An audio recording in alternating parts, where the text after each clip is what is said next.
کل کے دن جائے کیا کرنا، کتنے بدعتیں ہیں ان سے بات کرتے ہوئے ان کو لاجواب کر کو آنا، تمہیں لاجواب ہو کو نہیں آنا۔ اس واسطے آپ کو پورے اہم ترین ان کے اٹھائے گئے سوالات، شیطانیت جتنی بھی ہیں ان کے، وہ تمام چیزیں بتا رہا ہوں۔ دیکھو ہمارے اندر عمومی مساجد میں فجر کے بعد ایک فاتحہ، عصر کے بعد ایک فاتحہ۔ بعض لوگ بولتے ہیں افضل الذکر لا الہ الا اللہ، لا، میں پوچھتا ہوں افضل الذکر سے کوئی انکار نہیں کرتا ہے، لا الہ الا اللہ ہے، لیکن کیا کبھی اللہ کے رسول صلی اللہ علیہ وسلم نے نماز فجر کے بعد افضل الذکر کہا اور صحابہ نے مل کے لا الہ الا اللہ، لا الہ الا اللہ ایسے پڑھا؟ تو اللہ کا قول ہے فَلْيَحْذَرِ الَّذِينَ يُخَالِفُونَ عَنْ أَمْرِهِ، اللہ کے رسول کے بتائے ہوئے طریقے کی کوئی مخالفت کرتا ہے، أَن تُصِيبَهُمْ فِتْنَةٌ، یا تو اللہ اسے فتنے میں ڈال دے گا، أَوْ يُصِيبَهُمْ عَذَابٌ أَلِيمٌ، یا دردناک عذاب میں اللہ تبارک و تعالی اس کو مبتلا کر دے گا۔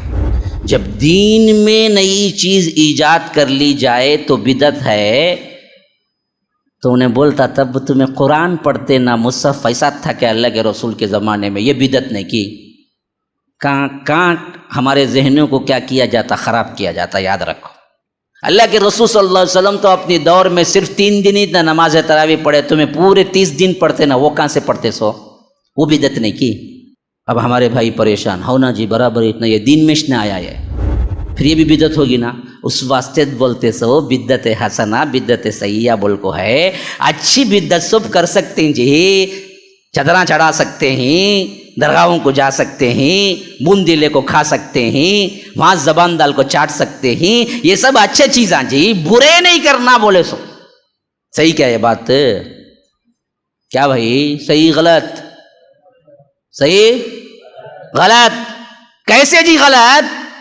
بات اچھی طرح سمجھو، ایسا سمجھنا کہ کل کے دن آنکھوں میں آنکھیں ڈال کے بات کرنے کی قوت ہونا ہے کہ ہم نے بدعت کو اچھی طرح سمجھ لیا، کہیں سے بھی ٹویسٹ کیا تو ہمیں پہلے ہی معلوم ہے وہ تمام احادیث جہاں سے تو ٹویسٹ کر کے ہم سے بیان کرے گا۔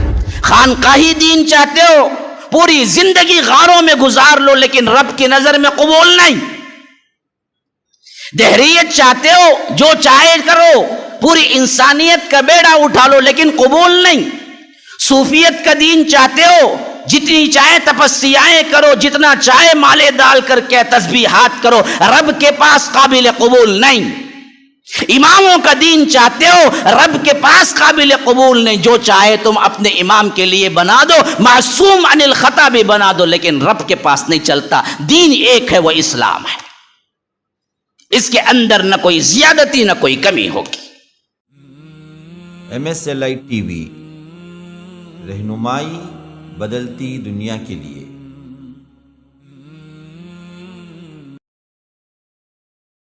ان الحمد للہ نحمده ونستعینه ونستغفره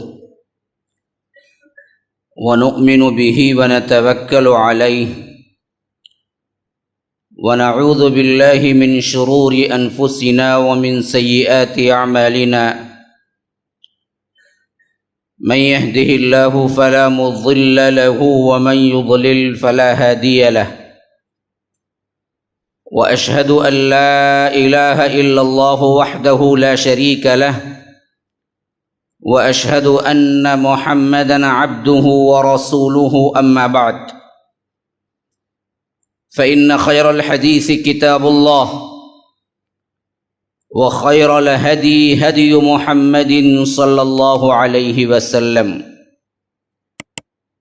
وشر الأمور محدثاتها وكل محدثة بدعة وكل بدعة ضلالة، وفي رواية وكل ضلالة في النار۔ فأعوذ بالله السميع العليم من الشيطان الرجيم من همزه ونفثه ونفخه، قل هل ننبئكم بالأخسرين أعمالا الذين ضل سعيهم في الحياة الدنيا وهم يحسبون أنهم يحسنون صنعا۔ اللهم أرنا الحق حقا وارزقنا اتباعه، وأرنا الباطل باطلا وارزقنا اجتنابه۔ اللهم علمنا ما ينفعنا وانفعنا بما علمتنا وارزقنا علما۔ رب اشرح لی صدری ویسر لی امری واحلل عقدۃ من لسانی یفقہوا قولی۔ اس اللہ کے نام سے ابتدا جس کے ناموں کی کوئی انتہا ہی نہیں۔ وَلَوْ أَنَّ مَا فِي الْأَرْضِ مِنْ شَجَرَةٍ أَقْلَامٌ وَالْبَحْرُ يَمُدُّهُ مِنْ بَعْدِهِ سَبْعَةُ أَبْحُرٍ مَا نَفِدَتْ كَلِمَاتُ اللَّهِ۔ اس ذات اقدس پر کروڑوں درود و سلام ہوں جو تمام جہانوں کے لیے رحمت للعالمین بن کے آئے تھے۔ اللہم صلی علی محمد وعلی آل محمد كما صليت على إبراهيم وعلى آل إبراهيم إنك حميد مجيد وبارك على محمد وعلى آل محمد كما باركت على إبراهيم وعلى آل إبراهيم إنك حميد مجيد۔ محترم صدر جلسہ، معزز علماء کرام، برادران اسلام، واجب الاحترام بزرگوں، دوستوں، عزیز ساتھیوں، لائق احترام ماؤں اور بہنوں، اللہ تبارک و تعالی نے جب انسان کو بنانے کا اعلان کیا تو فرمایا کہ میں اس کو زمین کے لیے خلیفہ بنانے والا ہوں۔ فرمایا وَإِذْ قَالَ رَبُّكَ لِلْمَلَائِكَةِ انی جاعل فی الارض خلیفہ، لیکن جب بنا چکا تو رب نے فرمایا کہ وَيَا آدَمُ اسْكُنْ أَنْتَ وَزَوْجُكَ الْجَنَّةَ، اے آدم اور ان کی بیوی حوا تم دونوں جنت میں رہو، لیکن فرمایا کہ دیکھو فَلَا تَقْرَبَا هَذِهِ الشَّجَرَةَ، اس درخت کے قریب نہ جانا، فَتَكُونَ مِنَ الظَّالِمِينَ، ورنہ تم ظالموں میں شمار ہو جاؤ گے۔ پھر بات یہ بنی کہ فَأَزَلَّهُمَا الشَّيْطَانُ، شیطان نے پھسلا دیا، اور پھسلانے کا طریقہ کیا تھا؟ سورہ اعراف میں فرمایا کہ وَخَاصَمَهُمَا إِنِّي لَكُمَا لَمِنَ النَّاصِحِينَ، وہ قسمیں کھا کے کہنے لگا کہ دیکھو میں تمہارا خیر خواہ ہوں، بدخواہ نہیں ہوں، دشمن نہیں ہوں۔ اللہ نے جو روکا ہے اس کو اگر تم چکلو گے، کھا لو گے، تمہارے لیے بڑے فائدے ہیں۔ ایک فائدہ تو یہ ہے کہ ہمیشگی کی زندگی پالو گے، ہمیشہ رہو گے۔ ہاں الا ان تکونا ملکین او تکونا من الخالدین، یا تو تم ہمیشہ زندگی رہو گے، تمہیں موت نہیں آئے گی، اور یا نہیں تو تم فرشتہ بن جاؤ گے۔ اور قسمیں کھا کے کہنے لگا کہ میں دراصل تمہارا خیر خواہ ہوں۔ تو اس کے یوں سمجھیے کہ باتوں میں ہمارے ماں باپ حضرت آدم اور حوا نے اس درخت کے پھل کو چکھ لیا تو رب نے فرمایا کہ ذاق الشجرہ بدت لہما سوآتہما وطفقا یخصفان علیہما من ورق الجنہ، اللہ تبارک و تعالی نے جو لباس دیا تھا وہ لباس اتر گیا۔ اب اللہ تبارک و تعالی نے فرمایا کہ وَنَادَاهُمَا رَبُّهُمَا أَلَمْ أَنْهَكُمَا عَنْ تِلْكُمَا الشَّجَرَةِ وَأَقُلْ لَكُمَا إِنَّ الشَّيْطَانَ لَكُمَا عَدُوٌّ مُّبِينٌ۔ اللہ نے فرمایا کہ آدم اور حوا سے میں نے تمہیں پہلے ہی نہیں منع کیا تھا، بتایا نہیں تھا کہ یہ شیطان تمہارا کھلا ہوا دشمن ہے؟ تو ان دونوں نے ہاتھ اٹھا دیا کہ قالا ربنا ظلمنا انفسنا، اے ہمارے رب ہم نے اپنے نفسوں پہ ظلم کیا۔ اس واقعے کے بعد رب کہتا ہے کہ ہم نے زمین میں انہیں اتار دیا، قُلْنَا اهْبِطُوا مِنْهَا جَمِيعًا، میں نے کہا کہ تم سب کے سب نیچے اتر جاؤ۔ کون ہے جمیعاً میں؟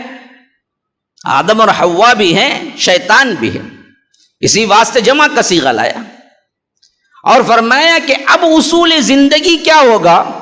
اصول زندگی یہ ہوگا کہ فَإِمَّا يَأْتِيَنَّكُم مِّنِّي هُدًى فَمَن تَبِعَ هُدَايَ فَلَا خَوْفٌ عَلَيْهِمْ وَلَا هُمْ يَحْزَنُونَ۔ اب ہماری طرف سے تمہارے لیے ہدایتیں آتی رہیں گی۔ فَإِمَّا يَأْتِيَنَّكُم مِّنِّي هُدًى، ہدایت کی تمام چیزیں میری طرف سے آتی رہیں گی۔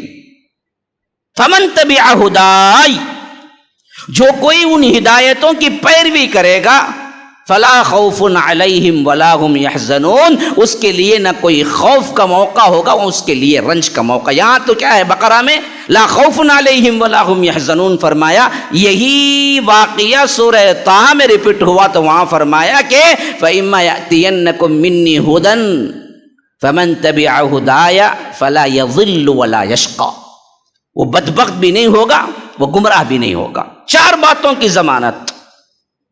یہ چار باتیں میری ٹاپک سے بہت ہی ریلیٹڈ ہیں۔ آپ یہ نہ سوچیں کہ مول صاحب دراصل بھول گئے شاید ٹاپک، انہوں تو کیا ہے بدعات اور اس کے نقصانات پر دی گئی، شاید کنوینر نے بھی کیا کیا، میرا اعلان نہیں کیا، بھول گئے شاید، لیکن جہاں تک مجھے پہنچی تھی بات، میرا عنوان تھا بدعات اور اس کے نقصانات۔ اب جن لوگوں کے ذہن میں یہ ٹاپک تھی کہ میں اس پہ بولوں گا اور میں قصہ آدم اور حوا کو لے کے بیٹھا ہوں، تو شاید بعض لوگوں کو اچھنبا ہو، عجیب لگے کہ یہ کیا ہے بات، کہ ہم نے تو ٹاپک کچھ اور دی تھی، مضمون تو کچھ اور ادا ہو رہا ہے۔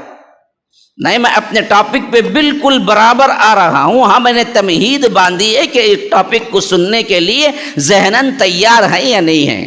ذہناً تیار ہیں تو پھر تو کیا ہے، انشاءاللہ سنانے کے لیے سحر تک بھی بیٹھے تو کوئی مسئلہ نہیں۔ ہاں، یہ اور بات ہے کہ چٹھیاں آئیں گی، کھانا وغیرہ پکا ہوا ہے، اور آپ بھی جیسے کیا ہیں ایک ایک گھڑی گن رہے ہوں گے، کب ختم ہو، کب جائیں، کب نماز پڑھیں، کب کھائیں، کب واپس ہوں، کیونکہ ہمارے مجلسوں کا یہی حال ہے دین کا۔ ہمیں تو پریشانی ہوتی ہے، وہی دنیاوی محفلیں کیسے ٹائم جاتا پتہ ہی نہیں چلتا ہے، لیکن دین کی محفلوں میں پہلے تو بندہ فین دیکھتا ہے، ستون دیکھتا ہے، دیوار دیکھتا ہے، پھر اس کے بعد بیٹھتا ہے۔ یہ تمام چیزیں اس کے لیے سیٹ ہیں تو پھر الحمدللہ۔ اور اس میں بھی بعض لوگ ایسے سوتے ہیں، پھر اس کے بعد پوچھتے ہیں مول صاحب آپ وضو کر کے نماز پڑھنا، نہیں ایسے نماز پڑھ لے جا۔ خطبے میں آتا انہیں سننے کے لیے نہیں، سونے کے لیے۔ پھر اس کے بعد پوچھتا ہمارے پاس سوالات کہ ہم کیا کریں۔ اگر تو سنا ہوتا تو یہ مسئلہ ہی نہیں پیش آتا۔ آپ بھی تقریباً کہیں 2-3 مرتبہ تو اعلانات ہو گئے قریب آ جائیں، سکون سے بیٹھیں، لیکن بعض لوگ ہوتے ہیں مول صاحب آپ کا کام بولنا ہے، ہمارا کام نہیں سننا ہے، ہم کبھی نہیں سنتے۔ کتنے نوجوان ہیں جو ابھی بھی کیا ہے ٹیکا سہارا لیے وہ بیٹھے ہیں، 1-2 گھنٹہ بغیر سہارے کے بیٹھ جائیں تو کیا ہوگا؟ جو انسان دنیا کے لیے جو کچھ کہے سب کچھ کرنے کو تیار ہے، دین کے لیے 1-2 گھنٹے وہ تیار ہو کے پورے اٹینشن میں بیٹھے تو کیا ہو جائے گا اس کو؟ لیکن نہیں، ہم اس معاملے میں بڑے سست ہیں۔ ہماری تعلیم اٹھا لیجئے، ہمارا ایٹیٹیوڈ اٹھا لیجئے، ہمارا سلوک اٹھا لیجئے، دین و دنیا میں کوئی میچ ہی نہیں ہوتا۔ اس کے لیے جو زندگی ہے وہ الگ ہی ہے، اور دین کے معاملے میں جو زندگی ہے وہ سب سے پیچھے رہ جانے والے ہیں، دنیا کے معاملے میں ہم سب سے آگے رہ جانے والے ہیں۔ جن لوگوں کو واقعتاً تحقیق کی ضرورت ہے وہ لے لیں، میں ان پہ اعتراض نہیں کر رہا ہوں، لیکن جن کو ضرورت نہیں ہے وہ تو کم از کم قریب آ کے بیٹھے نا جی۔ یہ تو کیا ہے، وہ مجلس ہے جس میں فرشتے اپنے پروں کو پھیلا دیتے ہیں، اور فرشتوں کو کیوں تکلیف دینا کہ کہاں کہاں پھیلاتے پھریں گے، ایک وہاں بیٹھا ہوا ہے، ایک یہاں بیٹھا ہوا ہے، سب مجلس میں اکٹھے ہو کے بیٹھیں گے تو اللہ تبارک و تعالیٰ کے فرشتے پروں سے ڈھانپ لیتے ہیں، اللہ کی سکینت نازل ہوتی ہے، وَنَزَلَتْهُمُ السَّكِينَةُ، اللہ تبارک و تعالیٰ سکینت نازل کرتا ہے، وَغَشِيَتْهُمُ الرَّحْمَةُ، اللہ کی رحمت ڈھانپ لیتی ہے انہیں۔ تو یہ محفل ہے بہت ہی قیمتی محفل، اس کے لیے تمنائیں ہونی چاہیے کہ اللہ تبارک و تعالیٰ ایسی محفلیں ہمیں عطا کرے، لیکن ہمارے اندر اس کا کوئی جوش و خروش دکھتا نہیں ہے۔ بہرکیف اگر آپ سننے کے موڈ میں ہیں تو میں آپ کو سنا دوں، ورنہ تو پھر اللہ اللہ خیر صلی اللہ آپ بھی جائیے، مجھے بھی بہت کام ہے۔ سننے کے موڈ میں ہیں؟ ہاں، تو کب تک؟ سحری تک؟ چلو بھائی ماشاءاللہ، شیخ پکڑ کے رکھ لینا بعد میں بھی، نماز کے بعد بھی کیا ہے دروازہ بند کر کے یہیں بٹھا دیں، تہجد پڑھتے رہو۔ تو بہرکیف میرا ٹائم ویسے بھی مجھے نہیں بتایا گیا کہ شیخ ذرا بتا دیں، اچھی بات ہے۔ دیکھیے اب سے 1 گھنٹہ ہے نا، جب سے بیٹھا ہوں تب سے 1 گھنٹہ ہے، اچھی بات ہے. شیخ بھی سوچتے ہیں کہیں 1 گھنٹہ نکل گیا تو پھر میں مسئلے میں پڑ جاؤں گا. بہرکیف ایسی بات نہیں ہے، بس چند چیزیں خوشگوار ماحول ہو جائے تو سمجھنے میں آسانی ہوتی ہے. تو میں بتایا تھا کہ اللہ تبارک و تعالیٰ نے فرمایا کہ دیکھو فَإِمَّا يَأْتِيَنَّكُم مِّنِّي هُدًى فَمَن تَبِعَ هُدَايَ فَلَا خَوْفٌ عَلَيْهِمْ وَلَا هُمْ يَحْزَنُونَ. اس کے لیے رنج اور اس کے لیے خوف کا موقع نہیں ہے. تو ہمیں فرمایا کہ فَلَا يَضِلُّ وَلَا يَشْقَى، وہ گمراہ نہیں ہوگا، بدبخت نہیں ہوگا، لیکن ہوگا کیا؟ ہدایت یافتہ ہوگا جی، جنتی ہوگا جی، اللہ کا مقرب ترین بندہ ہوگا جی. کب؟ جب ہم نے جو بھیجا ہے اس کی اتباع کرے. یہ کب نازل ہو رہا ہے؟ جناب محمد الرسول اللہ صلی اللہ علیہ وسلم جب آئے تب کا واقعہ نہیں ہے. یہ اللہ تبارک و تعالی نے سب سے پہلے انسان کو زمین پہ جب نازل کیا، جب جنت میں رکھا، پھر وہاں سے نکلوایا شیطان نے، پھر اس کے بعد اللہ نے آدم اور حوا کو یہاں بھیجا. اس وقت کا قول ہے کہ جو کوئی میری ہدایتوں کی پیروی کرے گا اسے خوف نہیں ہوگا، رنج نہیں ہوگا، گمراہ نہیں ہوگا، بدبخت نہیں ہوگا. اب یہ 4 چیزیں ہم میں ہیں، ذرا سوچ کے دیکھیے. آج ہمارے معاشرے میں کیا یہ 4 چیزیں نہیں ہیں؟ غمگین ہم نہیں ہیں، خوف سے ڈرے سہمے ہم نہیں ہیں، گمراہی میں ہم نہیں ہیں، بدبختی میں ہم نہیں ہیں.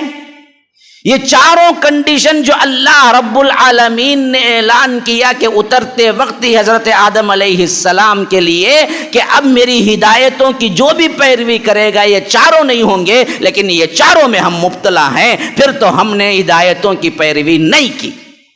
ورنہ رب کا قول تو کبھی جھوٹا نہیں. ومن اصدق من اللہ حدیثا، اللہ سے زیادہ سچ بولنے والا کون ہو سکتا ہے؟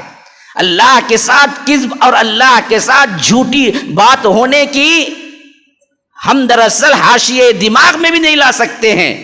اللہ نے تو اپنا قول سچ کر دکھایا، سچا ہے.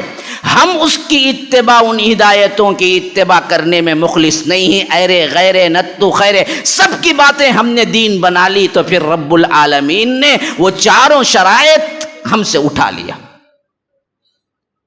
آج پورا مسلمان تھر تھر کانپ رہا ہے، کیا ہوگا پتہ نہیں. یہ گورنمنٹ ہے، ہاں 14 میں آئی، پتہ نہیں اگلا الیکشن بھی جیت گیا تو کیا ہوگا.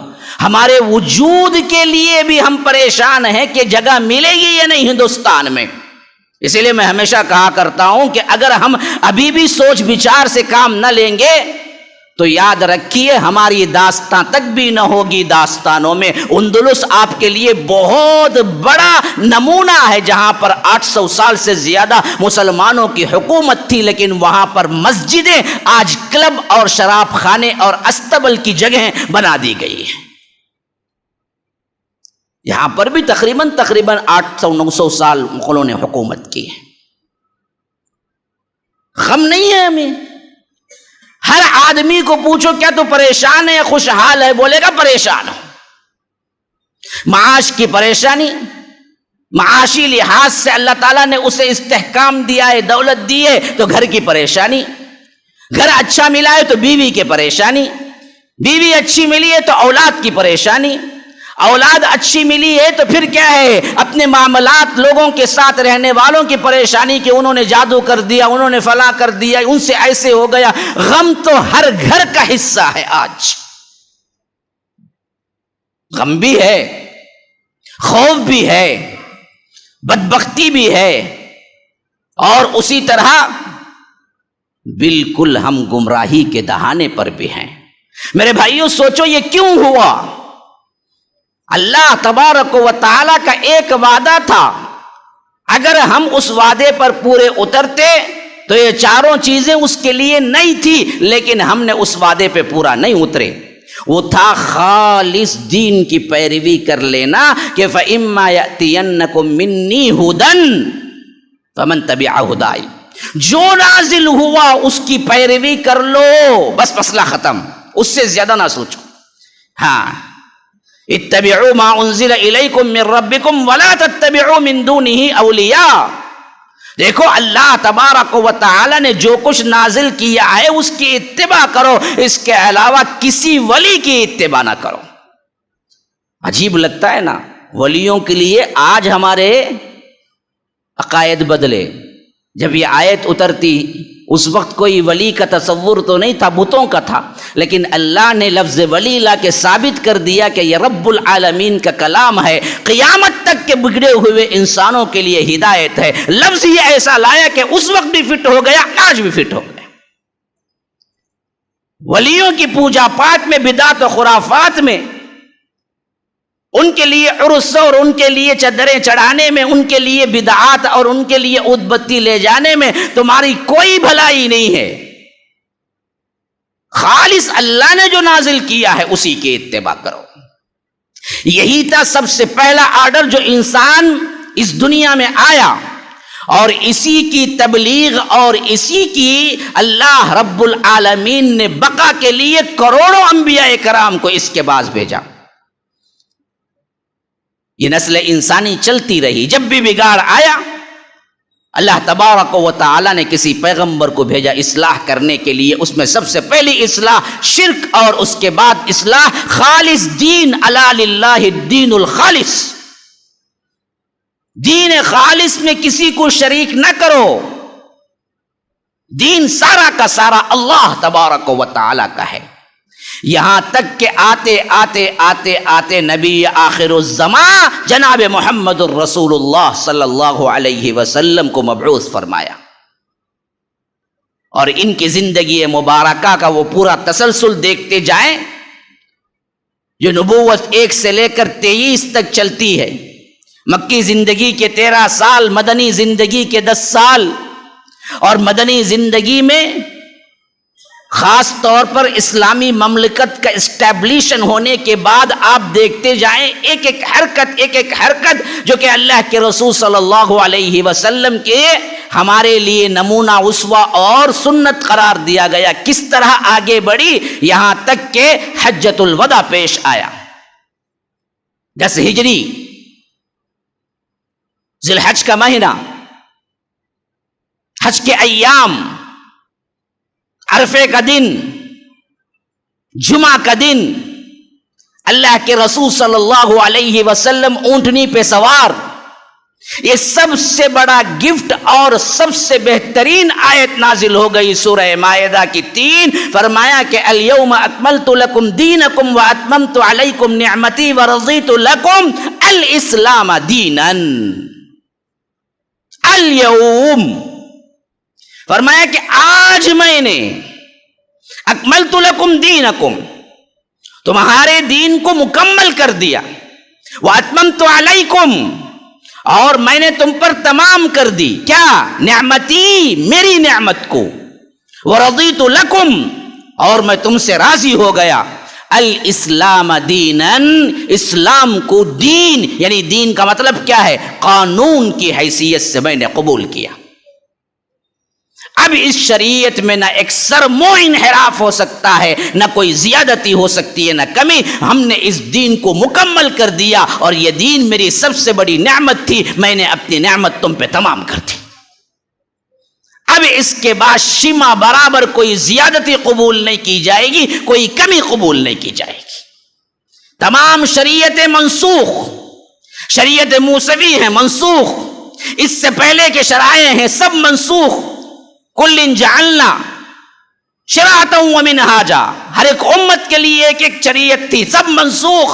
فرما دیا کہ اب قیامت تک ایک ہی شریعت ہے، ان الدین عند اللہ الاسلام، اللہ نے دین اسلام کو پسند کیا۔ ومن یبتغی غیر الاسلام دینا فلن یقبل منہ، اگر اسلام کو چھوڑ کر تم کسی اور دین کا تلاش کرتے ہو، پوری زندگی سجدے میں سر رکھ کے گزار لو، ہم قبول کرنے والے نہیں،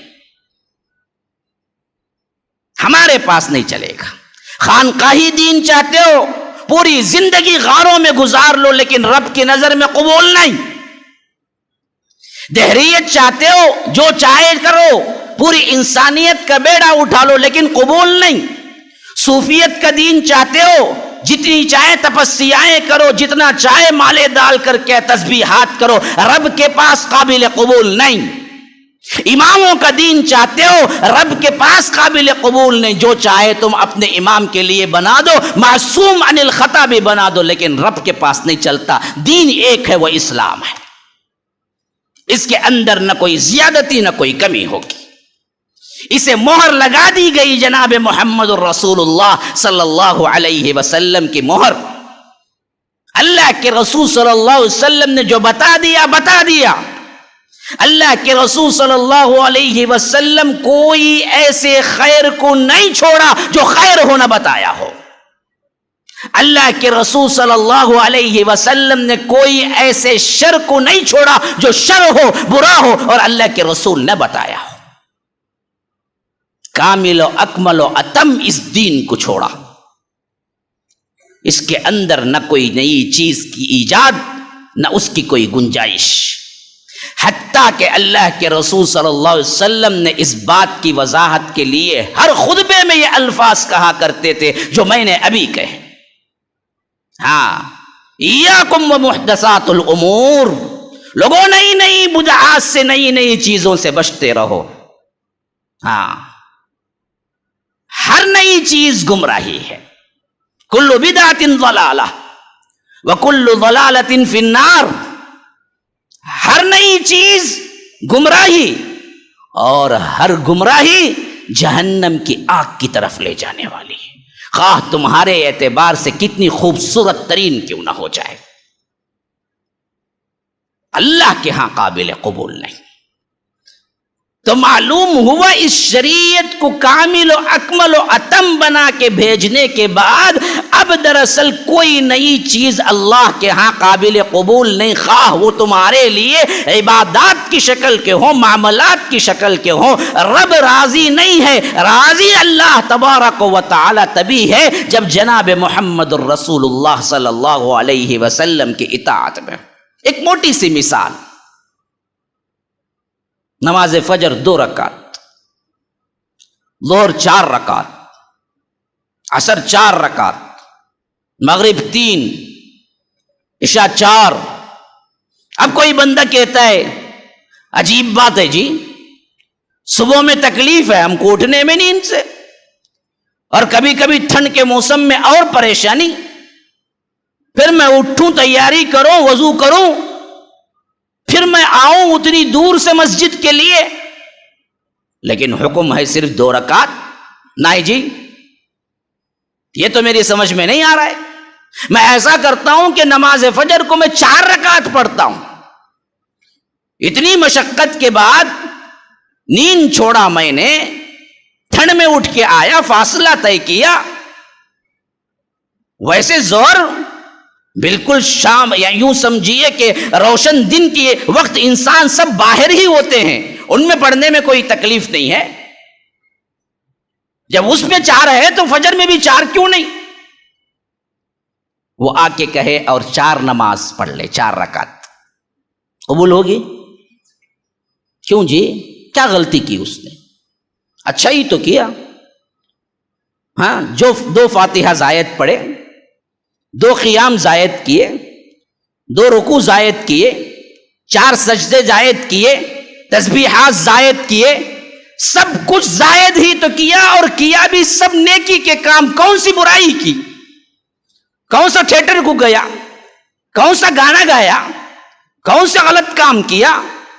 لیکن آپ سب نے بلا کسی سوچے سمجھے فوری کہا کہ نہیں قبول۔ کیوں؟ اللہ کے رسول صلی اللہ علیہ وسلم نے نہیں بتایا۔ اسلام میں فجر کی 2 ہی رکعت ہیں۔ جب اس معاملے میں آپ کے ذہن کھلے ہوئے ہیں کہ جو بتایا گیا صرف وہی دین ہے، تو پھر کیوں نہیں یہ سمجھتے کہ تمام دنیاوی معاملات ہوں یا اخروی معاملات ہوں یا زندگی کا کوئی بھی لمحہ ہو، اس تمام میں بھی یہی اصول ہے کہ آپ کو وہی کرنا چاہیے جو رب نے بتا دیا، اس کے علاوہ کوئی چیز آپ کے لیے زیبا نہیں ہے، خواہ وہ اچھا ہی کیوں نہ ہو۔ نماز فجر ہوئی، الفاتحہ، کون بھائی بولا بھائی؟ کیا بھائی غلطی کرے انہوں؟ 3 سورے زائد پڑھتے بھائی، غلطی کی؟ میں پوچھتا ہوں، نماز فجر کو 2 رکعت سے 4 رکعت بنا کے کیا غلطی کی؟ تب آپ نے نہیں کہا نا اس کو؟ ہاں، یہ اصول یہاں پر بھی رکھو. ہمارے اندر عمومی مساجد میں فجر کے بعد ایک فاتحہ، عصر کے بعد ایک فاتحہ. بعض لوگ بولتے ہیں افضل الذکر لا الہ الا اللہ. لا، میں پوچھتا ہوں افضل الذکر سے کوئی انکار نہیں کرتا ہے، لا الہ الا اللہ ہے. لیکن کیا کبھی اللہ کے رسول صلی اللہ علیہ وسلم نے نماز فجر کے بعد افضل الذکر کہا اور صحابہ نے مل کے لا الہ الا اللہ لا الہ الا اللہ ایسے پڑھا؟ جب نہیں پڑھا تو آپ کیوں؟ ارے کیا بھائی کرتے ہیں، ذکر کرتے ہیں نا بھائی، کیا غلطی کرتی ہیں ہمیں؟ تو نماز فجر 2 رکعت کی جگہ 4 رکعت پڑھنے والا بھی تو کوئی غلطی نہیں کیا نا. پھر وہاں آپ نے کہا کہ غلط ہوئی تو یہاں بھی غلط ہے، باوجود اچھی چیز ہے. ہاں، اور اسی طرح ہمارے اندر عید میلاد النبی، ہم کو پتا ہے 2 ہی عیدیں ہیں، لیکن اب ہمارے اندر جیسے جیسے دنیا میں ترقی بڑھتی ہے نا، ویسے ویسے بدعات میں بھی ترقی بڑھتی ہے ہماری. پہلے اتنا غلغلہ نہیں تھا، جب جو آج ہو رہا ہے عید میلاد النبی، کیا ڈانس، کیا باجے ہیں، کیا کیا ڈی جے ہیں اور کیا کیا نت نئے کام ہیں. ارے بھائی یہ میلاد النبی انہیں گستاخ جی نے، وہابی دستہ جی نے کیا جی ہے خوشی منانے میں؟ اللہ کے رسول صلی اللہ علیہ وسلم اس دنیا میں تشریف لائے تو خوشی منانے میں کیا حرج ہے؟ ہاں جی برابر اتنا بولتا ہے. سوال یہ ہے کہ خوشی منانے میں کوئی حرج ہے یا نہیں ہے، یہ دوسری بات ہے، لیکن ایسی خوشی اللہ کے رسول نے اپنے دور میں صحابہ نے منایا ہے. دین تو مکمل ہو گیا. اگر میلاد النبی دین کا حصہ نہیں تو کرتے کیوں ہو؟ کیونکہ کوئی بھی شامل ہوتا ہے تو ثواب سمجھ کے شامل ہوتا ہے، ثواب دین ہے.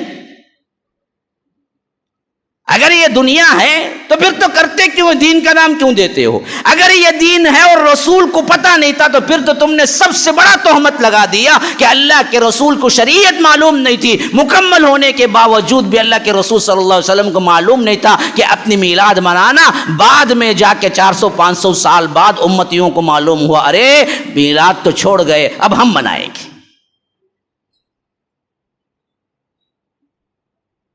کیسے گستاخانہ کلمات ہیں. آپ اس وقت کے تمام بدعات کو اکٹھا کر کے دیکھو اس اصول میں کہ جس میں ہم نے دیکھا کہ یہ اچھی ہی ہے، نیک نیتی، لیکن یہ تھی اللہ کے رسول صلی اللہ علیہ وسلم کی طرف سے نہیں تو پھر رک جاؤ.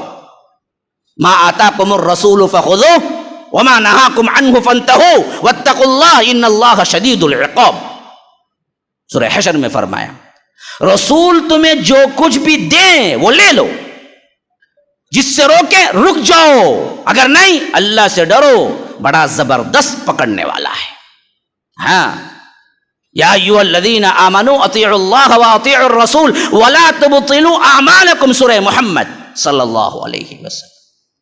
فرمایا کہ اے لوگوں جو ایمان لائے ہو، اللہ کی اطاعت کرو، اس کے رسول کی اطاعت کرو، اور اس رسول کی اطاعت سے آگے بڑھ کر نہ کرو ورنہ تمہارے اعمال غارت ہو جائیں گے. ولا تبطلوا اعمالکم. یہ چند تمہیدی باتیں ہیں. اب آئیے آگے اپنے عنوان میں ہم داخل ہوتے ہیں. بدعت. مجھے بتایا گیا ہے بدعت اور اس کے نقصانات.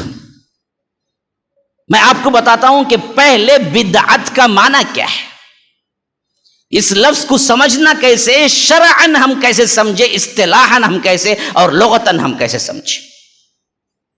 دیکھیے بدعت اصل میں نکلا ہے بدیع سے ہی. ہاں، اور اس کا معنی ہوتا ہے نئی چیز، اور اللہ کے ایک ناموں میں سے ایک نام بدیع بھی ہے. بدیع السماوات والارض، آسمانوں اور زمین کو بغیر مثال کے پیدا کرنے والا. اللہ خالق بھی ہے، خلق السماوات والارض بھی آیا ہے، لیکن خالق میں مطلب ہوتا ہے خالی بنانے والا، لیکن بدیع میں مطلب ہوتا ہے کہ کوئی مثال نہیں تھی، بغیر مثال کے بنانے والا. یہ دنیا، یہ چاند، یہ سورج، یہ زمین، یہ آسمان، یہ تارے، یہ گیلیکسی سسٹم، یہ سولار سسٹم، یہ ملکی ویز، یہ جو کچھ بھی آج ہمیں سائنس سے معلوم ہو رہا ہے، اللہ نے کوئی اور کائنات کو دیکھا، آئیڈیا آیا، نعوذ باللہ، ارے یہاں تو ایسے چل رہا، ایسے ہم بھی بنا سکتے ہیں نا، اس طرح دیکھ کے نہیں بنایا، بلکہ بغیر کوئی مثال کے اس کائنات کو پیدا کیا۔ تو رب نے فرمایا کہ میں بدیع ہوں، بغیر مثال کے پیدا کرنے والا۔ یہی لفظ استعمال ہوا ہے سورہ احقاف میں بھی، قل ما کنت بدعا من الرسل۔ دیکھو یہ رسول جو تمہارے پاس آئے ہیں یہ کوئی نئے نہیں ہیں، رسولوں کا سلسلہ حضرت آدم حضرت نوح سے ہم نے شروع کیا، اور ویسے ہی سلسلے میں جناب محمد الرسول اللہ صلی اللہ علیہ وسلم بھی آئے ہیں۔ تو اے بدبختو مشرکین مکہ، تم یہ محسوس نہ کرو کہ اللہ کے رسول جھوٹے ہیں، بلکہ اللہ کے رسول بھی انہی رسولوں کے ساتھ آنے والے سلسلے کی کڑی ہیں۔ تو فرمایا کہ قل ما کنت بدعا من الرسل، کہ اللہ کے رسول صلی اللہ علیہ وسلم کوئی نئے رسول نہیں ہیں۔ تو ان دو باتوں سے بات اور واضح ہو گئی کہ کوئی نئی چیز جس کی کوئی مثال نہ ہو۔ ہاں، کیا مطلب بدعت کا؟ نیند اچھی آ رہی کی نہیں نا؟ کچھ سمجھنے کے لیے بیٹھے ہوئے ہیں نا؟ ہیں؟ اب ذرا اپنے ذہنوں کو کھول کے سمجھ لو، بدعت کا معنی کیا ہوا؟ ان دو آیتوں کے ذریعے سے دو اہم ترین باتیں میں آپ کو بتا رہا ہوں۔ ایک تو یہ کہ نئی چیز ہو اس کے اندر، ہاں، دوسرا کیا ہو؟ اس سے پہلے اس کی مثال نہ ہو۔ نئی چیز ہو اور کیا ہو؟ ذرا کھولو بے آواز، کیا بھی نہیں، ہضم ہوگا تو پھر کھا لیے جا، ہے نا، کھانا تو موجود ہے نا ماشاءاللہ۔ ذرا آواز سے بات کرے تو کیا ہوگا؟ ذرا بھوک زیادہ لگیں گی، اچھا کھا لے گو جائیں گے، کھانا گنا کم پڑیں گا۔ ذرا آواز اتنی کھولے تو کیسے سمجھیں گے بات کو؟ ہاں، اور میں وہ بھی نہیں ہوں پوچھتے پوچھتے آگے بڑھتے رہے۔ ہاں، جب تک آپ نہیں بولتے میں بھی یہ سوال کرتا رہوں گا، پھر بدلا کے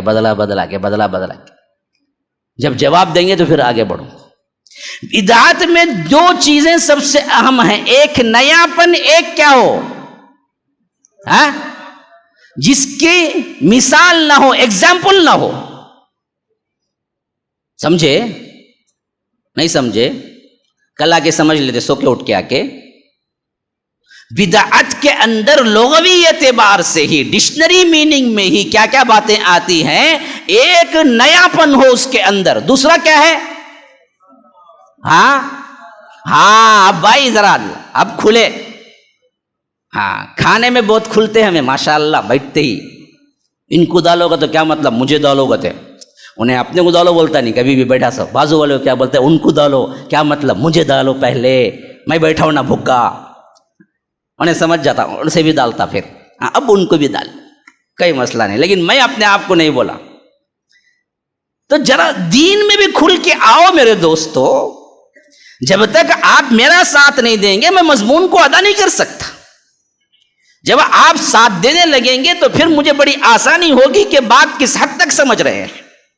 تو بدعت میں دو اہم ترین باتیں شامل ہو گئی، ایک تو وہ ہو کہ جو نئی بات ہو، اور ایک وہ ہو کہ وہ نئی بات جس کی کوئی مثال نہ ہو۔ اب اسی کو آپ اسٹیبلش کیجئے اسلام یا دین کے ساتھ۔ بدعت ہم اس کو کہیں گے جس میں دین اسلام میں کوئی نئی چیز کا ایجاد ہوا ہو، کوئی نئی چیز بنائی گئی ہو جس کی کوئی مثال نہیں ملتی ہو۔ بدعت کیا ہے؟ بدعت کیا ہے؟ ہر نئی چیز بدعت ہے۔ اچھا سنو، یہاں کھڑا ہو، میں جواب دے دیتا ہوں۔ دیکھو کل کے دن جائے کیا کرنا، کتنے بدعتیں ہیں ان سے بات کرتے ہوئے ان کو لاجواب کر کو آنا، تمہیں لاجواب ہو کو نہیں آنا۔ اس واسطے آپ کو پورے اہم ترین ان کے اٹھائے گئے سوالات، شیطانیت جتنی بھی ہیں ان کے، وہ تمام چیزیں بتا رہا ہوں۔ دیکھو اگر آپ یہ کہتے کہ ہر نئی چیز بدعت ہے تو انہیں کیا بولتا؟ پھر کیا جی مسجد میں فین لگا کوئی نہیں؟ اللہ کے رسول کے زمانے میں مسجد میں فین تھا کہ مائک میں بات کرتے نا، اذان میں مائک استعمال کرتے نا، وہی بدعت اتنا اللہ کے رسول کے دور میں تھا کہ اب انہیں دیکھتا آہا ہو نا برابر اتنا، اللہ کے رسول کے دور میں فین نہیں تھا نا، مائک نہیں تھی نا، ہو بدعت اتنا، اس کے واسطے بولتے ہیں سو بدت میں دو قسمہ ہی، ایک بدت حسنہ، ایک بدت سیئہ۔ اچھی بدت سب کر سکتے ہیں، بری بدت نہیں کرنا۔ برابر بولا وہ تو بہت بڑی بات بولا بول کے انہیں کیا کرتا، منڈی ہلالے کو آ جاتا۔ حالانکہ انہیں کیا کیا یہاں پر، بہت بڑا ٹویسٹ کیا۔ ہم کو بات سمجھ نہیں آئی تو ہم مان کے آ گئے۔ اسی واسطے سب سے پہلی چیز میں نے بتایا کہ دین میں نئی چیز بولے اللہ کے رسول صلی اللہ علیہ وسلم، ہر نئی چیز نہیں بولے۔ کہاں بولے بھائی؟ بولے بھائی بالکل بخاری کی حدیث، اما عائشہ رضی اللہ عنہا راوی ہیں کہ من احدث فی امرنا ھذا، دنیا میں نئی چیز بدعت ہوتی نہیں جی۔ پہلے یاد رکھو، فین دنیاوی ایک چیز بنانے کے اعتبار سے، فین لگاؤ، اے سی لگاؤ، مائک لگاؤ، کیمرہ لگاؤ، ویڈیو بناؤ اور آگے سے آگے اور آگے سے آگے جاؤ، یہ تمام چیزیں بدعت ہوتی نہیں۔ کیوں؟ اللہ کے رسول نے اس کو بدعت نہیں کہا، بدعت کہا کہ فی امرنا ھذا، کہ میرے دین میں کوئی نئی چیز نکالے۔ دنیا کے حساب سے کوئی مسئلہ ہی نہیں ہے۔ دنیا میں اس وقت کیا ضرورت تھی، اس دور کے لحاظ سے جتنا بھی کیا تھی ترقی تھی، اس حیثیت سے اللہ کے رسول صلی اللہ علیہ وسلم نے بھی استعمال کیا۔ جنگوں کے لحاظ سے گھوڑے نہیں استعمال ہوئے، اونٹ نہیں استعمال ہوئے، نیزے نہیں استعمال ہوئے۔ اللہ کے رسول صلی اللہ علیہ وسلم مدینہ منورہ کو پہنچے تو وہاں پر جو چیزیں ضرورت کی تھی اس حیثیت سے مساجد نہیں بنائے گئے۔ جتنی زندگی گزارنے کے نارمل چیزیں تھی اس وقت کے اعتبار سے اللہ کے رسول صلی اللہ علیہ وسلم نے ویسے ہی کیا۔ ہر نئی چیز نہیں ہے، ہر نئی دین میں کی گئی چیز۔ ہاں یہ ممبر، یہ لکڑا، یہ بیوٹی اور یہ خوبصورتی، یہ سب بدعتیں ہیں؟ نہیں،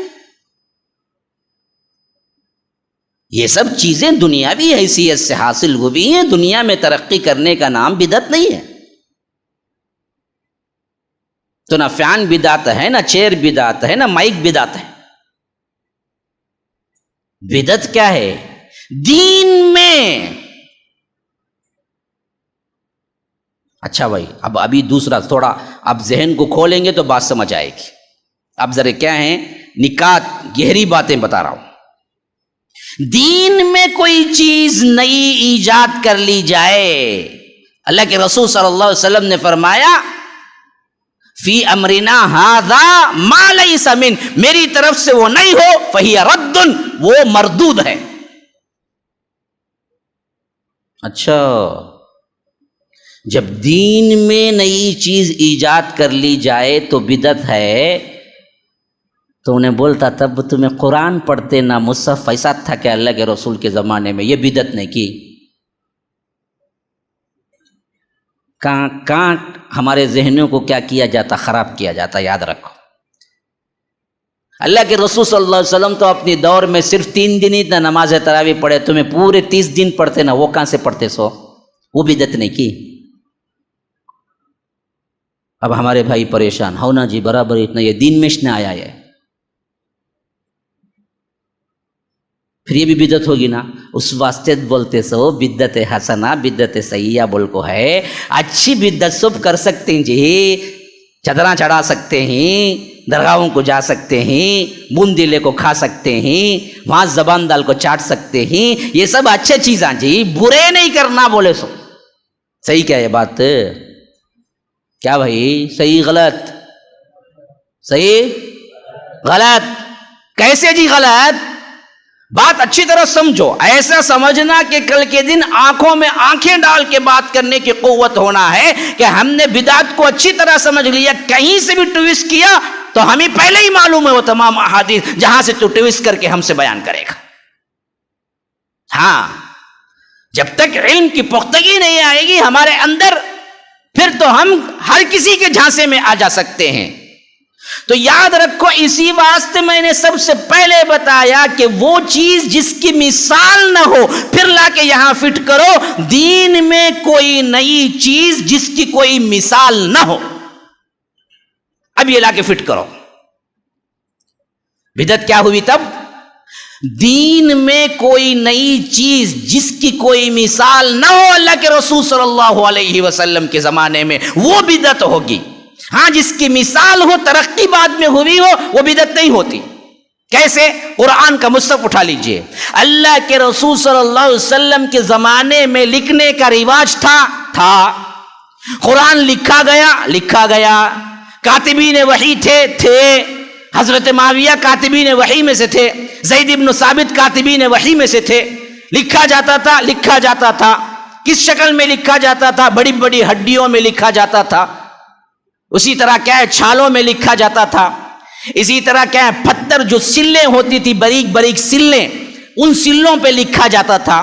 تو لکھنا بھی موجود ہے، چیزوں پہ لکھنا بھی موجود ہے، اکٹھا کرنا بھی موجود ہے، تمام چیزیں ثابت ہیں۔ اللہ کے رسول صلی اللہ علیہ وسلم کے بعد صدیق اکبر کے دور خلافت میں اس کو اکٹھا کیا گیا، حضرت عثمان کے دور خلافت میں اس کو ایک قرات پر جمع کیا گیا۔ تو لکھنا ثابت ہے، اصل اندر ثابت ہے، اس کی ترقی ہوئی۔ یہ مصحف کی شکل جو آج ہم دیکھتے ہیں، اس میں کوئی بدعت نہیں۔ کیوں؟ اس کے اصل موجود ہے، لکھنا اصل موجود ہے۔ یہی دینی محفلیں کوئی کہتا ہے کہ اس طرح بیان کرتے تھے کیا جمعہ کے دن شام کو اللہ کے رسول صلی اللہ علیہ وسلم؟ نہیں۔ پھر یہ بدعت ہوئی نہ؟ نہیں۔ پھر اسے تم ثوابی کہتے ہو نہ؟ ہاں۔ کیوں؟ اللہ کے رسول صلی اللہ علیہ وسلم کے زمانے میں یہ اصل تو ثابت ہے کہ اللہ کے رسول صلی اللہ علیہ وسلم مجالس دینی منعقد کرتے تھے، آتے تھے، نصیحتیں کرتے تھے، حتیٰ کہ یہاں تک ثابت ہے کہ بعض خواتین آئی اور کہا کہ اللہ کے رسول صلی اللہ علیہ وسلم آپ ہمیشہ مردوں کے ساتھ رہتے ہیں، ان کے لیے نصیحت، لیکن ہمارے لیے کیا؟ تو اللہ کے رسول ہفتے میں ایک دن خاص خواتین کے لیے بھی مقرر کیا۔ تو اس کی اصل موجود ہے، جس کی اصل موجود ہے اس کی ترقی ہوئی ہے تو وہ بدعت نہیں ہوتی۔ اچھا، اب آگے آؤ، پھر آپ کوئی ایسی بات بتائیے جس سے ہم فوری طور پر بدعت ہے یا سنت ہے یا آ کر بدعت نہیں ہوتی ہم کیسے سمجھ جائیں؟ میں عوامی لحاظ سے گفتگو کر رہا ہوں، اچھی طرح ذہنوں میں بٹھا لینا۔ ہر وہ کام جو دین کی حیثیت سے اللہ کے رسول صلی اللہ علیہ وسلم اپنی زندگی مبارکہ میں کر سکتے تھے اور نہیں کیا، وہ بدعت ہے۔ اچھی طرح سمجھ لیں، آسان بالکل سمجھنے کے لیے کیا ہے؟ ہر وہ کام جو اللہ کے رسول صلی اللہ علیہ وسلم اپنی زندگی میں کر سکتے تھے مگر نہیں کیا، بعد والے اسے دین کہہ کے کر رہے ہیں، تو وہ بدعت ہے۔ مثلا کوئی بدعت آپ اپنی طرف سے بتائیے، آپ کے ذہن میں اب فی الوقت ماحول کے اعتبار سے کیا بدعت ہے؟ کوئی ایک بدعت کا ذکر کیجیے۔ جی بھائی، میلاد النبی۔ خیر، اب میں پوچھتا ہوں، اللہ کے رسول صلی اللہ علیہ وسلم کو نبوت ملنے کے بعد 23 سال رہے، 23 سال، تو 23 سال میں 24 میلاد آئے ہوں گے اللہ کے رسول صلی اللہ علیہ وسلم کی زندگی میں، کیونکہ ہجری اعتبار سے اور زیادتی ہو جاتی ہے۔ اچھا خیر، 23 سال میں 23 ہی رکھ لیں۔ 23 بار میں کیا اللہ کے رسول صلی اللہ علیہ وسلم صحابہ کو بلا کے نہیں کہہ سکتے تھے کہ آج میرے پیدائش کا دن ہے، اس واسطے کچھ کھانے پکاؤ، ہم بھی کھائیں گے، دوسروں کو بھی کھلائیں گے، یا میں نے پکایا ہے لے جاؤ اپنے گھروں میں بانٹو؟ یہ کام کر سکتے تھے یا نہیں؟ کیا بھائی، کر سکتے تھے؟ نہیں کر سکتے تھے، کیا نہیں کیا؟ پھر تو صاحب بدعت ہوئی نہیں ہوئی۔ سمپل، اللہ کے رسول صلی اللہ علیہ وسلم اپنی زندگی مبارکہ میں جو کام کر سکتے تھے پھر نہیں کیا، اور اس کے بعد کوئی کہتا ہے کہ یہ دین ہے، تو وہ بدعت ہے۔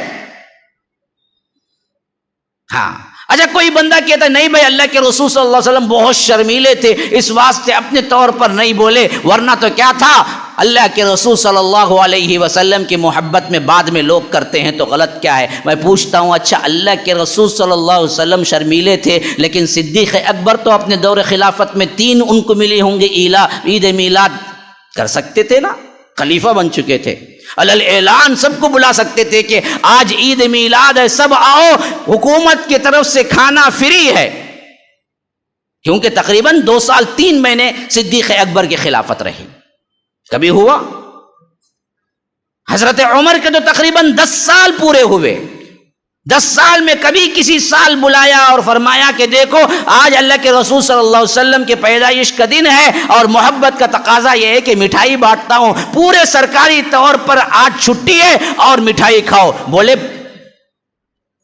حضرت عثمان تو 12 سال رہے تقریباً، حضرت علی 4.5 سال رہے، حضرت معاویہ تو 20 سال رہے، لیکن کوئی عید میلاد نہیں ہوئی۔ اللہ کے رسول صلی اللہ علیہ وسلم نے جو چیز نہیں کی، صحابہ نے جو چیز نہیں کی، پھر وہ کیسے آپ کے لیے سنت بن جائے گا؟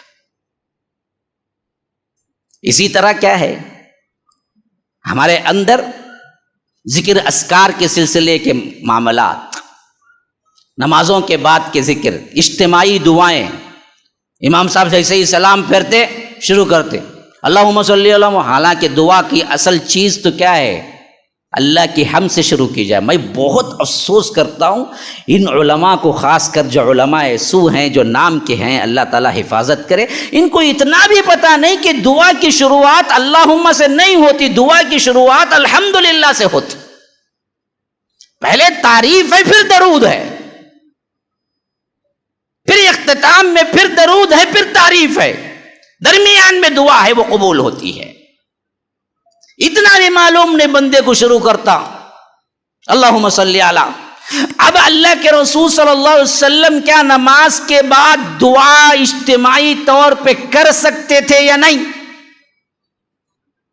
بتاؤ نا جی، کیا؟ اب بولیں گے کیا بھائی اجتماعی دعا کرنا غلط؟ کیا بھائی دعا مانگتے بھائی سب مل کے دعا کرے تو قبول ہوتی، بولتے نہیں ویسا کرتے، بالکل صحیح ہے بھائی، لیکن اللہ کے رسول نے نماز کے بعد کیا کیا جبکہ کر سکتے تھے؟ اور مسجد نبوی ہو، صحابہ آمین کہنے والے ہوں، اللہ کے رسول دعا گو ہوں، اور مسجد نبوی جیسی جگہ ہو، ایسے میں دعا زیادہ قبول ہوگی یا ہماری مسجد میں؟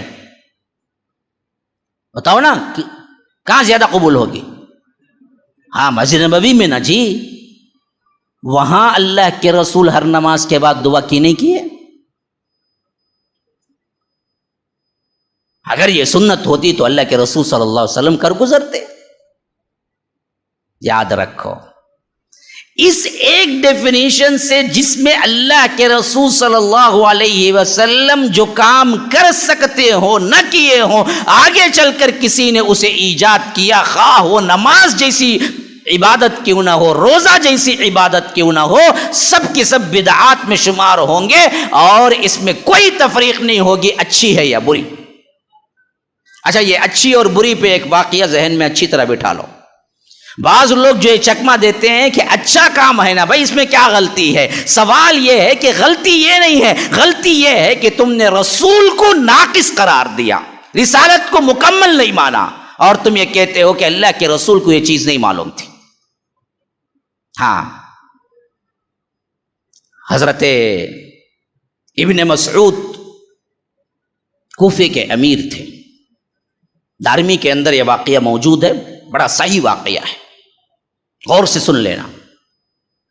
اس وقت امیر کوفہ ابن مسعود ہے رضی اللہ عنہ۔ ایک مرتبہ ابو موسیٰ اشعری کہتے ہیں کہ میں مسجد میں داخل ہوا، وہ بھی وہ وقت جو نماز فجر سے پہلے تہجد کے لیے آتے اور ذکر اذکار میں لوگ بیٹھتے تھے۔ ہاں میں کیا دیکھ رہا ہوں کہ لوگ جماعت کی شکل میں بیٹھے ہوئے ہیں، اور کھجور کے جو بیج ہیں ایک آدمی اپنی طرف رکھا ہوا ہے، اور ان میں سے ایک مرتبہ کہتا ہے ایک بینج اٹھا کے لوگوں کہو لا الہ الا اللہ، تو سب مل کے کہتے لا الہ الا اللہ لا الہ، پھر وہ اٹھا کے رکھ دیتا. کہا کہ لوگوں کہو سبحان اللہ، وہ ایک اٹھا کے رکھ دیتا. اس طرح گنتی کے لیے کھجور کے بینج ادھر رکھے ہوئے گنتی کر رہا تھا، اور ایک آدمی سراؤنڈنگ میں لوگ بیٹھے ہوئے تھے، وہ آدمی کہتا کہ لوگوں کہو لا الہ الا اللہ، تو وہ لا الہ الا اللہ کہتے، سبحان اللہ تو سبحان اللہ، الحمدللہ الحمدللہ، اللہ اکبر اللہ اکبر. ابو موسیٰ اشعری کہتے ہیں کہ میں جیسے ہی مسجد میں داخل ہوا یہ کام دیکھ کے پریشان ہو گیا کہ یہ لوگ کرتے کیا ہیں، تو سیدھے میں نکلا ابن مسعود کے گھر کی طرف تاکہ میں ان کو بلا کے لے آ کے بتاؤں کہ یہ کام کیا ہو رہا ہے. جب میں گھر کے قریب پہنچا تو دیکھا کہ اور بھی ان کے اسٹوڈنٹس طلبہ سب کے سب لائن بنا کے بیٹھے ہوئے.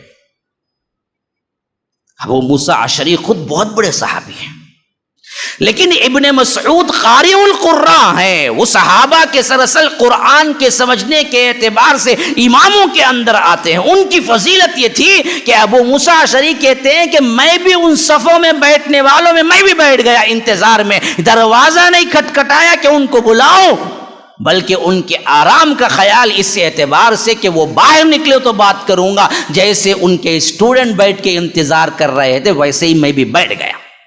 یہ ہے اہل علم کی قدر. آج ہمارے پاس ڈاکٹر کی قدر ہے، انجینئر کی قدر ہے، ہاں آج ہمارے پاس مال والے کی قدر ہے. مال سوسائٹی میں کیا ہے جی، پیسہ آ گیا یوں چلتا. مسجد میں بھی کون کا تو انہیں متولی کا تھے، انہیں آیا تو امام صاحب بھی کیا کرنا، جھک کو سلامہ کرنا. بے غیرت ہو چکے ہیں ہم. علم کی کوئی قدر نہ کرے تو پھر تو یاد رکھو ایسا کوئی پیسے والا کیوں نہ ہو، بہت بڑا عہدیدار کیوں نہ ہو، اس کی کوئی بات نہیں چلے گی. جہاں تک علم کی قدر ہے یہ علم پیسے والوں پہ بھی بھاری ہے. آج ہمارے پاس چاپلوسی آ گئی، ہماری جماعتوں کے اندر بزدلی آ گئی. ہم اہمیت دیتے ہیں تو پیسے کو دیتے ہیں، عہدیدار کو دیتے ہیں. اللہ خیر کرے. افسوس ہوتا ہے جب میں اماموں کو دیکھتا ہوں پورے سرینڈر، آپ جو بولے وہ بولیں گے ہم، آپ نہیں بولے تو نہیں بولیں گے، حالانکہ معلوم ہوتا ہے حق یہی ہے. ہاں مسجد کی کمیٹی بولی فاتحہ بولو، بول دوں گا. بولو کل سے نہیں بولنا، نہیں بولوں گا. مجھے کیا پڑی، کچھ نہیں پڑی، پیسے سے لگا ہوا ہے. آپ تنخواہ دو، مسئلہ ختم. ہاں ہیں کئی ہیں، اکا دکا وہ ہیں جو آپ کے سامنے بیٹھے ہوئے ہیں جو دین کی تبلیغ کے لیے جد و جہد کرتے ہیں. وہ تو کیا ہے، ہمارے اپنوں کا حال دیکھو، غیروں کا حال دیکھو، کوئی ہے ہی نہیں مسئلہ، سب کچھ عہدیداروں کا ہوتا ہے، علم کی کوئی اہمیت نہیں. یہاں علم کی قدر دیکھو. ابن مسعود کے دروازے کو کھٹکھٹائے بغیر انتظار میں ابو موسیٰ اشعری جیسی شخصیت بیٹھے ہوئے ہیں. یہاں تک کہ حضرت ابن مسعود باہر نکلتے ہیں تو حضرت ابو موسیٰ اشعری مل کے کہتے ہیں کہ آپ نے سنا جو مسجد میں ہو رہا ہے؟ کہا کہ کیا سنا؟ کہا کہ کچھ لوگ بیٹھے ہوئے ہیں جماعتوں کی شکل میں، اور ایک آدمی بلند آواز سے کہتا ہے لا الہ الا اللہ کہو، تو سب مل کے لا الہ الا اللہ بلند آواز سے ذکر کر رہے ہیں. یہ باتیں کرتے ہوئے آتے ہیں یہاں تک کہ مسجد پہنچ جاتے ہیں. اندر داخل ہوتے ہیں تو بالکل وہی حالت جو حضرت ابو موسیٰ اشعری بیان کرتے ہیں. حضرت ابن مسعود کہتے ہیں کہ اللہ اکبر، کیا ہو گیا ہے تمہیں؟ ابھی اللہ کے رسول کے استعمال شدہ برتن نہیں ٹوٹے، ان کے کپڑے میلے نہیں ہوئے، اور تم نے بدعتیں ایجاد کر لی، نئی باتیں ایجاد کر لی. کیا غلط ہو رہا تھا؟ وہ تو تسبیح کر رہے تھے، وہ بھی نماز فجر سے بھی پہلے آ کے. بہت اچھا کام. لیکن حضرت ابن مسعود نے کہا کہ اللہ کے رسول کے برتن نہیں چھوٹ، اللہ کے رسول صلی اللہ علیہ وسلم کے کپڑے میلے نہیں ہوئے، ابھی اللہ کے رسول صلی اللہ علیہ وسلم کو گئے ہوئے ایک زمانہ نہیں گزرا، اتنا جلدی تم نے کیا کیا؟ بدعتیں ایجاد کر لی، گمراہیاں ایجاد کر لی. تو ان میں سے ایک شخص اٹھا کہا کہ ابن مسعود، اللہ کی قسم ہماری نیت بری نہیں تھی. اب یہ دیکھو، یاد رکھو، بہت اہم ترین جملہ ہے. اس نے کہا کہ اللہ کی قسم ہماری نیت بری نہیں تھی، ہم نے نیکی کے لحاظ سے ہم جمع ہو کر اللہ کی تسبیح بیان کر رہے تھے۔ تو ابن مسعود رضی اللہ عنہ نے فرمایا بہت سے لوگ نیکی چاہتے ہیں، نیکی کی نیت کرتے ہیں، لیکن نیکی تک پہنچتے نہیں ہیں۔ آج بھی آپ دیکھیں گے ان بدعتوں کو کرنے والوں سے آپ پوچھو، نہیں بھائی میں کوئی غلط نہیں، میں اللہ کو رضا کر اللہ کی رضا اور اللہ تبارک و تعالیٰ کو خوش کرنے کے لیے کر رہا ہوں۔ لیکن خوش کیسے ہوتا؟ اللہ نے اپنے رسول کے ذریعے بتا دیا، اس کے علاوہ تمہاری منمانی خواہشات کے عوض اللہ خوش نہیں ہوتا۔ تو ابن مسعود رضی اللہ عنہ کا یہ جملہ ہمیشہ یاد رکھ لینا، بہت سی اچھی نیت رکھنے والے نیکی تک نہیں پہنچتے۔ نیت تو ہے، طریقہ غلط، اللہ کے رسول صلی اللہ علیہ وسلم کے طریقے سے نکلا ہوا کوئی نیا طریقہ ہو، پھر آپ لاکھ کوشش کر لیں، اللہ تبارک و تعالیٰ کے ہاں قابل قبول نہیں ہے۔ عیدگاہ میں ایک بندہ آیا، عیدگاہ ہماری مسجد میں نہیں ہوتی، عمومی طور پر اللہ کے رسول صلی اللہ علیہ وسلم نے جو سکھایا وہ بالکل کھلا میدان ہے، وہیں پر عیدگاہ میں نماز پڑھتے تھے۔ حضرت علی کے دور خلافت میں عیدگاہ میں ایک شخص آیا، سنت ادا کرنے لگا۔ حضرت علی نے کہا کہ اللہ کے رسول صلی اللہ علیہ وسلم نے کبھی عیدگاہ میں سنت کی نماز نہیں پڑھی ہے، سیدھے آتے نماز ادا کرتے پھر خطبہ دیتے۔ وہ آدمی نے عجیب سوال کیا، اس نے کہا کہ اے امیر المومنین، کیا اللہ مجھے نماز پڑھنے پہ عذاب دے گا؟ میں نے کیا غلطی کی؟ نماز تو پڑھا میں، کیا اللہ مجھے نماز پڑھنے پہ عذاب دے گا؟ حضرت علی بن ابی طالب امیر المؤمنین رضی اللہ عنہ یہ جواب دیے، ہمیشہ یاد رکھ لینا، اللہ تیرے نماز پڑھنے پر عذاب دے گا یا نہیں دے گا یہ معلوم نہیں ہے، لیکن اللہ تجھے رسول کی مخالفت کرنے پہ عذاب دے گا۔ فَلْيَحْذَرِ الَّذِينَ يُخَالِفُونَ عَنْ أَمْرِهِ أَن تُصِيبَهُمْ فِتْنَةٌ أَوْ يُصِيبَهُمْ عَذَابٌ أَلِيمٌ، کہ لوگوں کو ڈر جانا چاہیے کہ رسول کی مخالفت کرتے ہوئے کہ اللہ تبارک و تعالی انہیں فتنے میں ڈال دے یا نہیں تو شدید ترین عذاب میں ڈال دے۔ حضرت علی نے جواب دیا، نماز پر اللہ عذاب دے گا یا نہیں یہ تو نہیں ہے، لیکن اتنا ثابت ہو گیا کہ تو رسول کی مخالفت کرتا ہے، عیدگاہ میں رسول نے کبھی کوئی سنت ادا نہیں کی، تو ادا کر رہا ہے۔ تو اللہ کا قول ہے فَلْيَحْذَرِ الَّذِينَ يُخَالِفُونَ عَنْ أَمْرِهِ، اللہ کے رسول کے بتائے ہوئے طریقے کی کوئی مخالفت کرتا ہے، أَن تُصِيبَهُمْ فِتْنَةٌ، یا تو اللہ اسے فتنے میں ڈال دے گا، أَوْ يُصِيبَهُمْ عَذَابٌ أَلِيمٌ، یا دردناک عذاب میں اللہ تبارک و تعالی اس کو مبتلا کر دے گا۔ آج بالکل یہی تو ہو رہا ہے، جتنی بدعتیں ایجاد کرنے والے دیکھو کسی نہ کسی فتنے میں پڑے ہوئے ہیں، صرف اور صرف وہی فتنوں سے بچے جو اللہ کے رسول کی سنت کو مضبوطی سے پکڑ لیا، کچھ بھی ہو جائے رسول کی سنت سے انحراف نہیں کرے، آپ کی سمجھ میں آئے یا نہ آئے، اللہ کے رسول نے کیا بس مسئلہ ختم۔ اس کے علاوہ آپ کو کیا کچھ دکھائی جائے کہ دیکھو اس سے یہ ہوتا ہے وہ ہوتا ہے یہ ہوتا ہے، نہیں، تمام بدعتیں، بدعت حسنہ کی کوئی تقسیم نہیں، بدعت سیئہ کی الگ کوئی تقسیم نہیں، اچھی بدعت بری بدعت بنا لی گئی ہے، اس کا کوئی ثبوت نہیں ہے۔ ایک بات کہہ کے شاید لوگ اٹھتے بیٹھتے نظر آ رہا ہے کہ میرا وقت ختم ہو چکا ہے، پریشانی شروع ہو چکی ہے، تو آخری بات میں بتا کے بات کو ختم کرتا ہوں۔ یہ بدعت حسنہ اور سیئہ کہ جو لوگوں کو بہکاتے ہیں ان کے لیے ایک دلیل مل گئی، اس دلیل سے بہکاتے ہیں۔ ایک مرتبہ ایسے ہوا کہ اللہ کے رسول صلی اللہ علیہ وسلم نے فرمایا کہ من سن سنتاً فی الاسلام سنتاً حسنتاً، دیکھو جو کوئی بھی اسلام میں اچھی سنت اچھا طریقہ اختیار کرتا ہے اس کے لیے اس کا اجر بھی ہے، اس کو دیکھ کر جو دوسرے لوگ عمل کرتے ہیں اس کا اجر بھی اس کو ملے گا۔ ہاں، اور اسی طرح فرمایا جو کوئی برائی ایجاد کرتا ہے اس کو دیکھ کر جو لوگ برائی کرتے ہیں اس برائی کا اس کا وبال بھی اس کو اور اس کو دیکھ کر کرنے والوں کو بھی ملے گا۔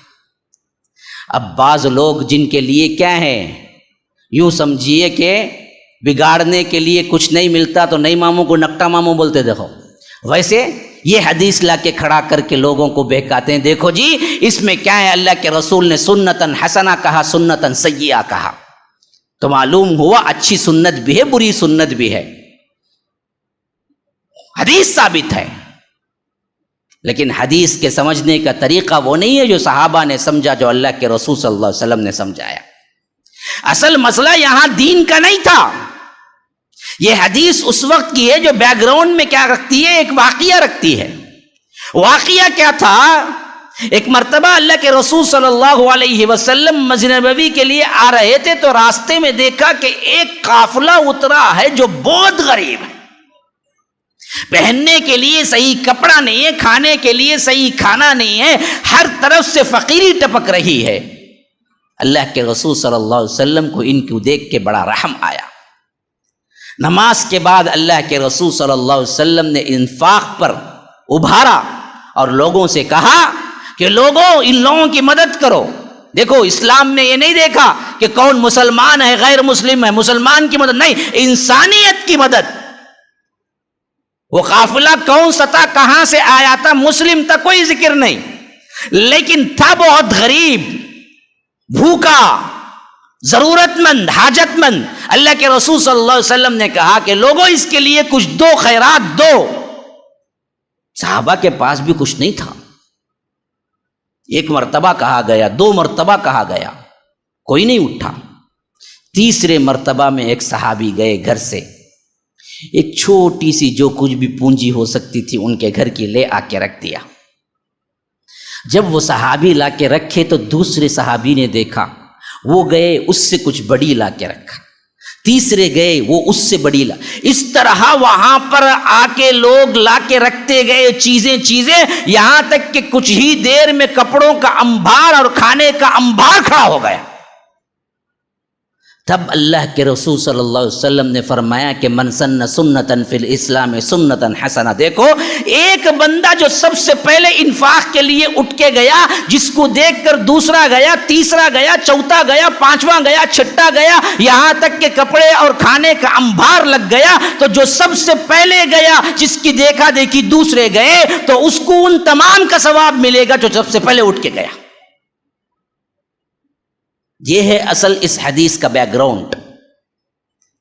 اس میں بدعت حسنہ اور سیئہ کا کوئی سوال ہی نہیں ہے، اس میں یہ ہے کہ نیکی میں سبقت کرنا اتنا اچھا ہے کہ آپ کو دیکھ کے اگر کوئی دوسرا اس نیکی میں سبقت کرتا ہے تو آپ نے جو کیا وہ بھی محفوظ، اور دوسرے جو کرتے ہیں وہ تمام کے تمام آپ کے لیے کیا ہے، ثواب جاریہ بن جاتا ہے، اس کا بھی ثواب آپ کو ملے گا۔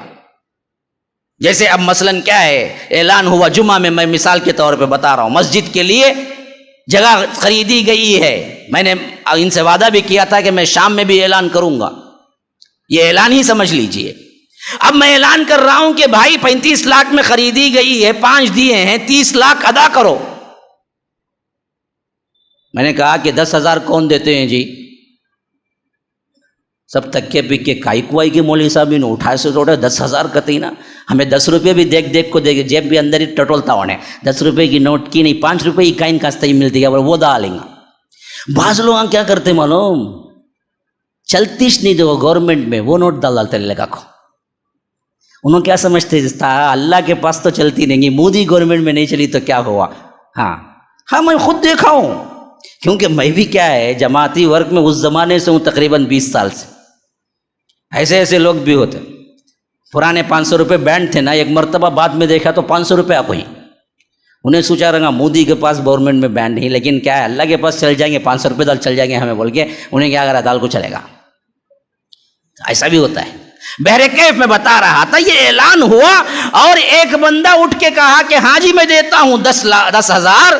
اب اس کا دیکھا دیکھی تیسرے کہا، دوسرے نے کہا، چوتھے نے کہا، پانچویں نے کہا۔ یہ ہے وہ بات جو اللہ کے رسول نے فرمائی ہے۔ اب جس ایک نے ہاتھ اٹھا کے کہا، جس کے دیکھنے پر دوسرے نے، تیسرے نے، چوتھے نے، پانچویں نے، چھٹے نے، ساتویں نے دیا، تو اللہ کے رسول نے فرمایا کہ ان سب کا ثواب بھی اسے ملے گا اور اس کا ثواب بھی ملے گا۔ یہ دراصل کیا ہے، نیکی میں سبقت کرنے والے کا انعام ہے۔ یہاں پر بدعت حسنہ اور بدعت سیئہ کا کوئی ڈیفینیشن نہیں دیا گیا، اصل تو یہ تھا۔ ہاں تو یہ تمام لب لباب، ایک اور دلیل بھی ہے میرے پاس لیکن وقت اجازت نہیں دیتا، 1 گھنٹہ جو کہے تھے وہ میرا پورا ہو چکا ہے، انشاءاللہ پھر کبھی موقع ملے تو بیان کروں گا۔ تو آپ کو یہ سمجھایا گیا ہے اس 1 گھنٹے کے بیان میں۔ سب سے پہلی چیز خلاصہ یاد رکھو میرے بھائیوں، دین میں بدعت سب سے بری چیز ہے اور گمراہی کی چیز ہے، اور یہ گمراہی جہنم کو لے جانے والی ہے۔ بدعت کی تعریف، دین میں کوئی ایسا نیا کام جس کی مثال نہ ہو،